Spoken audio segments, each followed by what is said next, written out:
পশ্চিমা সভ্যতার সাথে আমাদের যে দ্বন্দ্ব, এটাকে তিনটা প্রশ্নের মধ্যে আনা যায়। কর্তৃত্ব কার, মাপকাঠি কি, অনুসরণীয় কে? সিম্পল। কর্তৃত্ব কার?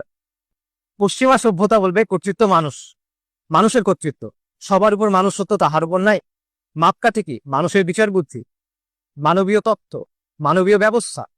অনুসরণীয় কে? অনুসরণীয় মানুষ। কোন মানুষ? সেখানে মতপার্থক্য হতে পারে।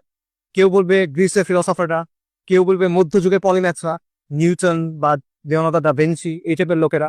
কেউ বলবে বিজ্ঞানীরা, আইনস্টাইন বা এই টাইপের কেউ। অথবা কেউ বলবে সেলিব্রিটিরা, ইনফ্লুয়েন্সাররা, যাত্রাপালার ভাররা, নর্তকীরা, রাইট, বাইজিরা।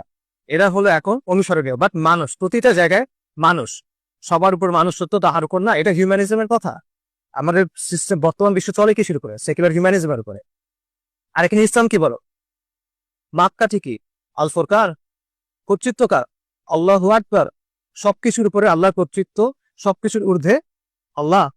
অনুসরণীয় দৃষ্টান্তকে রাসূলুল্লাহ সাল্লাল্লাহু আলাইহি ওয়াসাল্লাম। কেন? কারণ তিনি আল্লাহ প্রেরিত পুরুষ। সো এই জায়গায় আপনি দেখেন পশ্চিমা সভ্যতা যে কাজটা করতেছে, যেই বিষয়টা আল্লাহর জন্য নির্দিষ্ট, সেটা সে এনে কার উপর আরোপ করতেছে? মানুষের উপর আরোপ করতেছে। যে জিনিসটা আল্লাহর জন্য নির্দিষ্ট, সেটা যখন অন্য কারোর উপর আরোপ করা হয়, এটাকে আমরা ইসলামে কি বলি? তার মানে পশ্চিমা সভ্যতার সাথে